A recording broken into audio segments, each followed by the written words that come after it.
ਇਹ ਪਾਕਿਸਤਾਨ ਦਾ ਹਸੀਨ ਮੌਸਮ, vitamin D ਮੁਫਤ ਦੇ ਵਿੱਚ ਜਿੰਨਾ ਚਾਹੋ ਲੈ ਸਕਦੇ ਹੋ, ਅਤੇ ਨਾਲ ਬਾਹਰ ਦਾ ਨਜ਼ਾਰਾ, ਅਤੇ ਨਾਲ ਤੁਹਾਨੂੰ ਜਿਹੜੀਆਂ ਨਾ ਆਪਣੀਆਂ ਪੁਰਾਣੀਆਂ ਯਾਦਾਂ TI ਕਾਲਜ ਦੀਆਂ ਉਹ ਵੀ ਨਾਲ ਉਹ ਜਿਹੜੇ ਫੰਕਸ਼ਨ ਹੁੰਦੇ ਸਨ TI ਕਾਲਜ ਦੇ ਵਿੱਚ ਸਟੂਡੈਂਟਾਂ ਦਾ ਅਤੇ ਉਸਤਾਦ ਉਹਨਾਂ ਦੇ ਹਵਾਲੇ ਨਾਲ ਕੋਈ ਜਿਹੜੀ ਤੁਹਾਨੂੰ ਯਾਦ ਨੇ ਉਸ। ਅੱਛਾ, ਹੋਸਟਲ ਦਾ ਵਾਕਿਆ ਹਾਂਜੀ ਚਲੋ।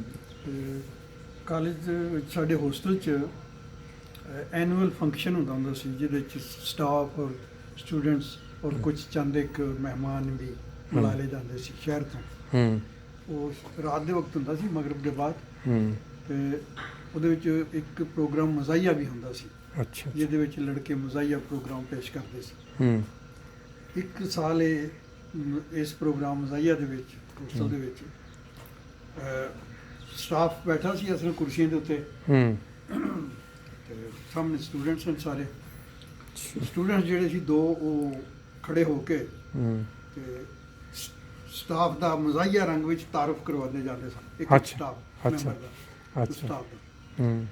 ਤੇ ਮੈਨੂੰ ਯਾਦ ਹੈ ਉਹ ਸਟੂਡੈਂਟ ਜਦੋਂ ਖਲੀਫਤੁਲ ਮਸੀਹ ਪ੍ਰਿੰਸੀਪਲ ਸਾਹਿਬ ਦੇ ਕੋਲ ਆਏ, ਬਾਕੀ ਦਾ ਤਾਰਫ ਕਰਾਉਂਦੇ ਅੱਛਾ, ਉਹਨਾਂ ਕੋਲ ਆਏ, ਤੇ ਉਹ ਇੱਕ ਲੜਕਾ ਕਹਿੰਦਾ ਬਈ ਉਹ ਸਟਾਫ ਨੂੰ ਉਹ ਕਹਿੰਦੇ ਸੀ ਦਰਖਤ। ਅੱਛਾ, ਕਾਹਦੇ ਦਰਖਤ ਨੇ? ਅੱਛਾ ਅੱਛਾ, ਉਹ ਪੁੱਛਦਾ ਇੱਕ ਬਈ ਇਹ ਕੌਣ ਸਾ ਦਰਖਤ ਹੈ?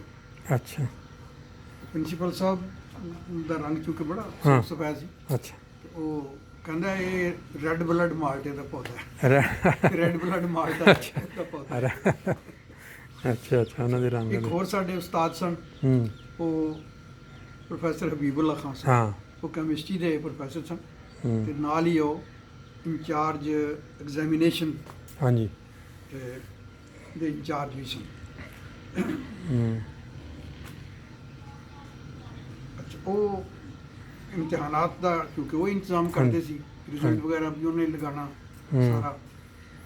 ਉਹਨਾਂ ਦੇ ਬਾਰੇ ਵਿੱਚ ਜਦੋਂ ਉੱਥੇ ਲੜਕੇ ਆਏ ਨਾ, ਤੇ ਉਹ ਇੱਕ ਨੇ ਪੁੱਛਿਆ ਵੀ ਇਹ ਕਾਹਦਾ ਦਰਖਤ ਹੈ? ਅੱਛਾ, ਉਹ ਕਹਿੰਦੇ ਨੇ ਇਹ ਉਹ ਦਰਖਤ ਹੈ ਜਿਹਦੀ ਛਾਵੇਂ ਡਿਟੇਨਡ ਤਲਬਾ ਬਹਿੰਦੇ ਨੇ। ਅੱਛਾ, ਫਿਰ ਸਿੱਧਾ ਤਲਬਾ ਜਿਹੜੇ ਨੇ ਉਹ ਇਸ ਦਰਖਤ ਦੀ ਛਾਵੇਂ ਬਹਿੰਦੇ ਨੇ। ਠੀਕ ਹੈ। ਉਹ ਜਿਹੜਾ ਇੱਕ ਪ੍ਰੋਗਰਾਮ ਸੀ ਜਿਹਦੇ ਵਿੱਚ ਉਹਨਾਂ ਨੇ ਬੜੇ ਉਹ ਟੁੱਟੀ ਸਾਈਕਲ ਮੰਗਲੇ ਦੀ, ਮੇਰੇ ਇਹ ਵੀ ਮੇਰਾ ਖਿਆਲ ਉਸੇ ਹੀ ਪ੍ਰੋਗਰਾਮਾਂ ਦਾ ਕੋਈ, ਲੇਕਿਨ ਇਹ ਗਾਲਬਨ 80s ਦੇ ਐਂਡ 80s ਦਾ ਇਹ ਪ੍ਰੋਗਰਾਮ ਸੀ। ਉਸੇ ਪ੍ਰੋਗਰਾਮ ਦਾ ਹਿੱਸਾ ਸੀ ਇੱਕ। ਕਾਫੀ ਮਜ਼ਾਹੀਆ ਕਿਸਮ ਦੀ ਸ਼ਾਇਰੀ ਹਰ ਪ੍ਰੋਫੈਸਰ ਨੂੰ ਜ਼ਿਹਨ 'ਚ ਰੱਖ ਕੇ ਜਾਂ ਔਰ ਉਹਨਾਂ ਨੇ ਕਰਦੇ ਹੁੰਦੇ ਸਨ। ਮੁਹੰਮਦ ਅਲੀ ਸਾਹਿਬ ਲਿਖ ਕੇ ਦਿੰਦੇ ਸੀ ਮਜ਼ਾਹੀਆ। ਅੱਛਾ, ਠੀਕ ਹੈ, ਸਹੀ ਹੈ। ਚਲੋ ਫਿਰ ਤਾਂ ਲੋ ਜੀ, ਦੋਸਤਾਂ ਦੀ ਆਪਣਾ ਇੱਕ ਪੋਜ਼ੀਟਿਵ ਰੰਗ ਦੇ ਵਿੱਚ ਖਲੀਫਤੁਲ ਮਸੀਹ ਸਾਲਸ ਜਦੋਂ ਖਲੀਫਾ ਨਹੀਂ ਸਨ ਬਣੇ, ਮਿਰਜ਼ਾ ਨਾਸਰ ਅਹਿਮਦ ਸਾਹਿਬ ਦਾ ਉਦੋਂ ਪ੍ਰਿੰਸੀਪਲ ਜਮ, ਅਤੇ ਉਹ ਪ੍ਰਿੰਸੀਪਲ ਸਨ ਕਾਲਜ ਦੇ। ਉਹ ਉਹਨਾਂ ਦੇ ਹਵਾਲੇ ਨਾਲ ਇੱਕ ਵਾਕਿਆ ਜਿਹੜਾ ਉਹ ਵੀ ਤੁਸੀਂ ਸੁਣੋ, ਵਾਲਦ ਸਾਹਿਬ ਸ਼ੇਅਰ ਕਰ ਦੇਣ। ਦੱਸੋ ਕੀ ਸੀ ਉਹਨਾਂ ਦਾ? ਮੇਰੀ ਸ਼ਾਦੀ ਸੀ ਸਨ 64 ਵਿੱਚ, ਅਪ੍ਰੈਲ 64 ਵਿੱਚ। ਮੈਂ ਮੀਆਂ ਸਾਹਿਬ ਨੂੰ ਕਿਹਾ ਕਿ ਮੈਨੂੰ ਕਾਲਜ ਦੀ ਜਿਹੜੀ ਤੁਹਾਡੀ ਗੱਡੀ ਹੈ ਨਾ, ਉਹ ਤੁਸੀਂ ਮੈਨੂੰ ਜੋ ਬਰਾਤ ਵਾਸਤੇ। ਅੱਛਾ, ਕਹਿਣ ਲੱਗੇ ਕਿ ਉਹ ਗੱਡੀ ਤੇ ਗਈ ਹੈ ਬਾਹਰ। ਅੱਛਾ, ਮਿਰਜ਼ਾ ਨੇ ਬਾਹਰ ਲੈ ਗਏ ਨੇ, ਤੇ ਜੇ ਉਹ ਜਲਦੀ ਆ ਗਏ ਤੇ ਮੈਂ ਉਹ ਭੇਜ ਦਿਆਂਗਾ ਤੁਹਾਨੂੰ। ਅੱਛਾ, ਅਸੀਂ ਚੁਣਾਚੇ ਸਰਗੋਧਿਓਂ ਬੱਸ ਤੇ ਮੰਗਵਾਈ ਸੀ ਬਰਾਤ ਵਾਸਤੇ। ਮੈਂ ਫਿਰ ਬੱਸ ਵਿੱਚ ਹੀ ਬਰਾਤ ਦੇ ਨਾਲ ਹੀ ਬੈਠ ਕੇ ਤੇ 37 ਚਲੇ ਗਏ।